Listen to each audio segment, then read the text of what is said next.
No, it's not. Yes, it is. Before the camper was here, I had the metal high tunnel, which was 2x6s and a rectangular frame with cattle panel wire, and it was covered with 5mm plastic.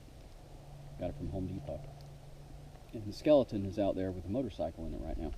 But the table over here was my potting table, so I got to move it over by the new greenhouse. If it's salvageable.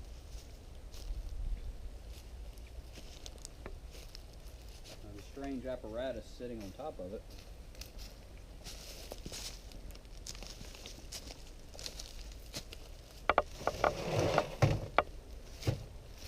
right here is the door to my old cob oven. It used to have a piece of tin over it, and you would stick it right in the front entrance. Looked like an igloo, and you just plug the front entrance with it, and you would let the oven come up to temperature with a little fire in it.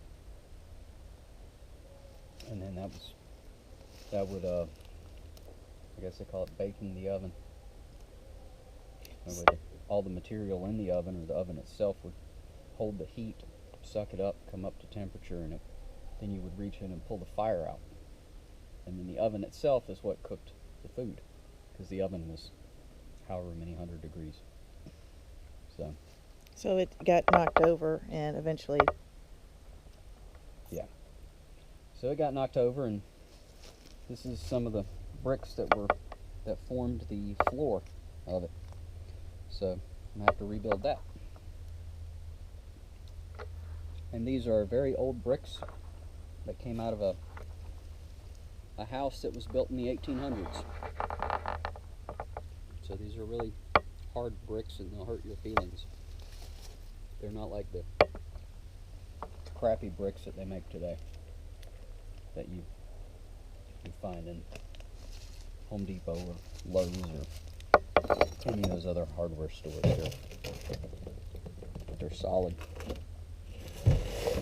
And the way you get the cement or the concrete off of them is you hit them with a hammer. And the brick is so hard, the cement will come off of it. Oh, wow.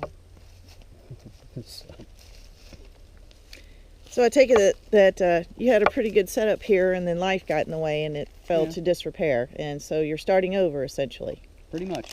Starting over. Okay. So I have my big wood pile, and I have my little fire pit. So I come out here in the evenings when it's really cold, and I build a fire, and I take the embers into the greenhouse so that the greenhouse stays warm. And what is this made out of again? It's the end of a gas tank that was cut off, and it has some Schedule 80 pipe, and it's welded onto a disc off of an old plow. So it's got some little handles welded on the side. Well, right now it's a small koi pond. We had hard rains.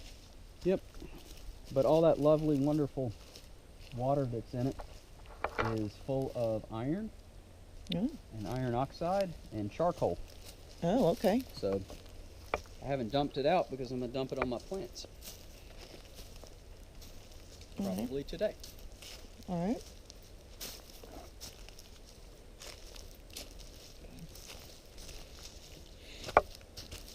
That's a good seasoned wood in this. And you call these palmetto palms? Yep, they're palmettos. You see a lot of these in cow pastures. Yep, there's male and female. How do you tell the difference? The female will make a reproductive spike that the berries come on. Oh.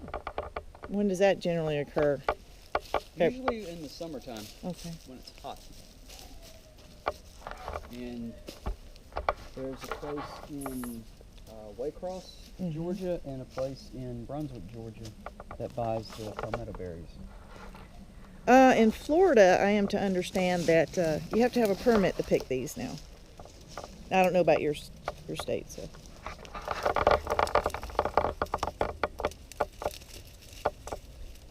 don't know if it'll come off or not. Probably if I ate the gummy bears, it would come off easier.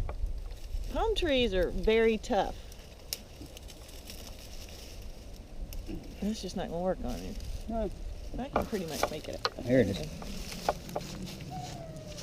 This is a reproductive spike that the palmetto picks up, and everywhere you see the little nubs on the little branches, that's where it would have had palmetto berries. So literally millions and millions of berries out here. And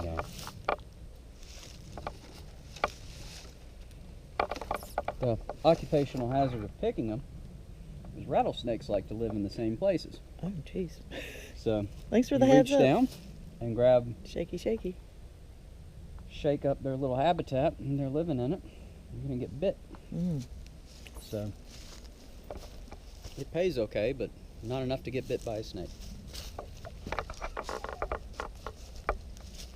So I've got a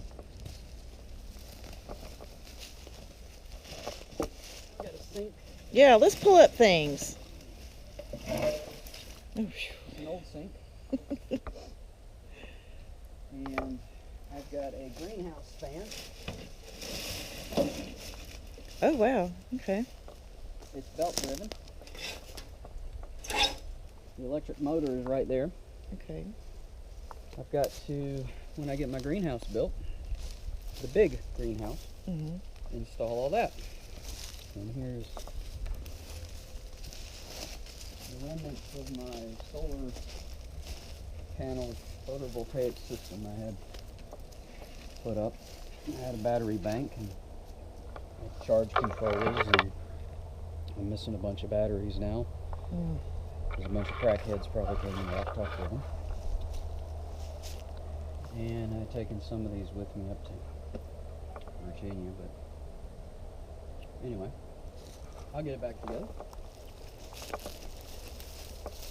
Here's one that apparently has been cut. So somebody's stealing wire. Decided to be obnoxious and cut my solar panel. Genius. This is my tiny house. It's we call it the barn because it has a gambrel roof, and it is 18 by 18 with a loft in it. So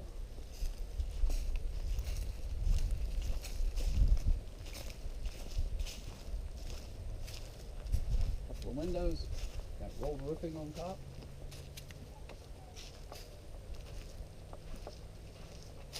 Heat it and cool it with just a air conditioner and a wood stove, old boxwood stove. So just gonna scrap the stuff together along and along, and you can see it's olive green with olive wood colored trim, and I still have to put a porch on it and some other stuff, but that's the state of it. Got a bunch of construction debris and materials and stuff left over. And my really deep sink is right over there, sticking straight up. There's some more of my Italian travertine tile that I have to finish installing. I've got construction materials everywhere. And then I've got bricks back there, my big sink. Oh, that's a good sink right there. There. And I got a slab of black onyx out here. I've got some pink Italian marble out here. I've got all kinds of stuff. This is the condition of my broken washer and dryer. And this is my gas can. It's probably got a bird in it, or a bird's nest. Yeah, there's a bird's nest. Is it? Oh, wow. How nice.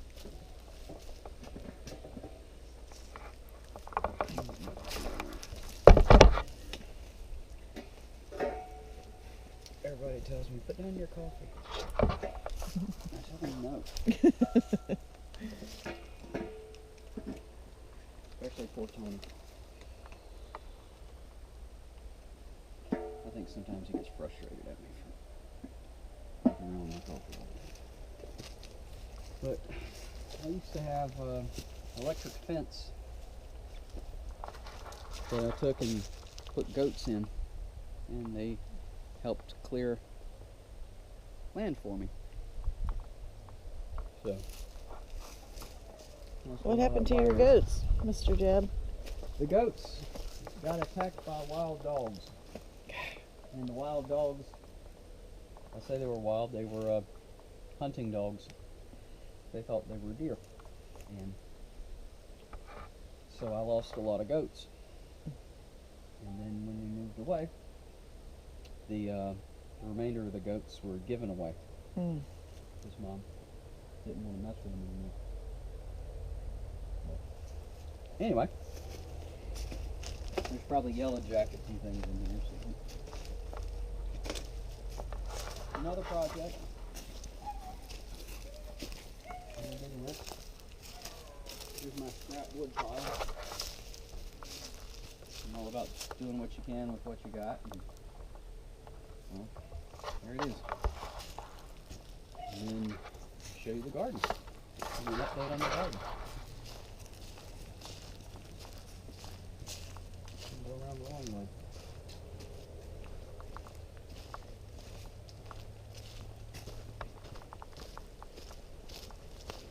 Here's one of the shallow wells I used to have. Pump for it. This is for you. Okay. It's a check valve. All right. Thank you. Made out of brass. All right. Yay. Yay. Thank you, Mr. Jeb. Sure.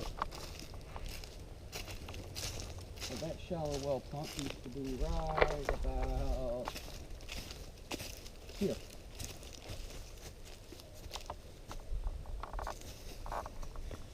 And if you dug down there, you could probably find the rest of the capped off wellhead.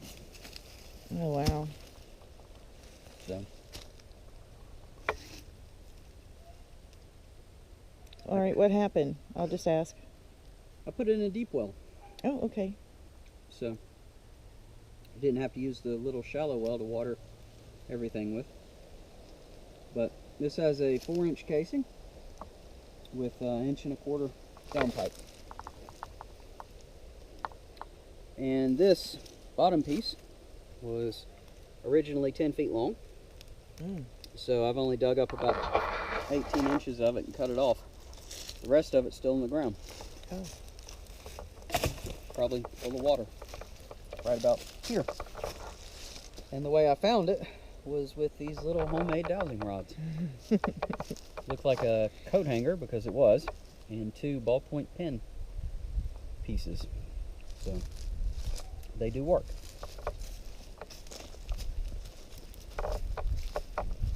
Here's what's left of the old heat house. High tunnel. It's falling apart. Gotta put it back together. And the motorcycle. So, very, very simple. Nothing to it. They're just 2x6s and cattle panel stapled together and wired together.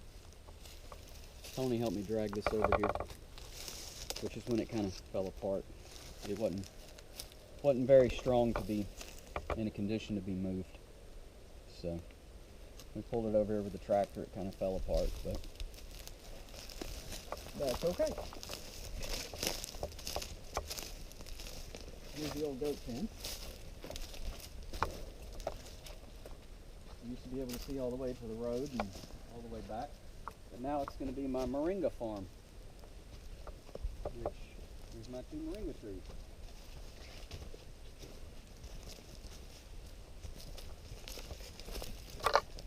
give you an update and show you how they're growing.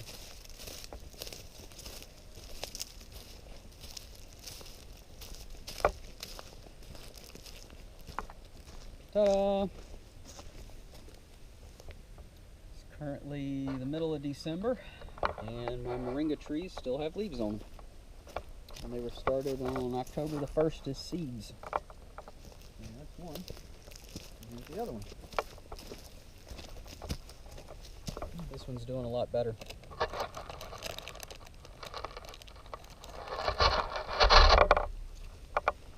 This was the very first one I planted. I think I planted about 3 days before the other one. So it's kind of picked up.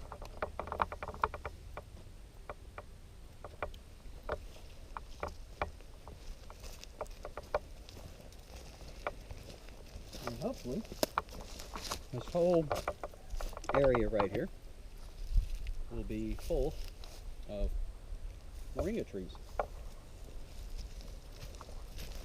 So what got you started on moringa trees? Was it a YouTube video? Did you talk to somebody? Did you read it in an article? I was looking on YouTube for superfoods, and the superfoods, there's all kinds of different varieties and categories and blah blah blah, and have berries and whatever. But this one is it's a natural plant. You don't have to do anything but eat it, and it has all of the essential amino acids that your body doesn't make. That one plant provides all of them. It provides protein, and it has a lot of vitamins and minerals. So it's kind of a no-brainer. It's like, well, I'll try and see if I can grow that here. And it does. It's growing pretty well.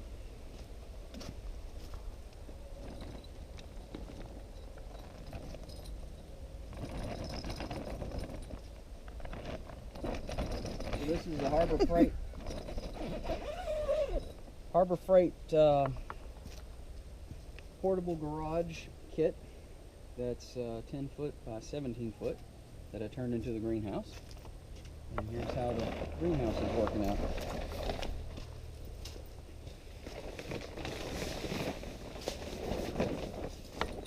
What temperature would you say?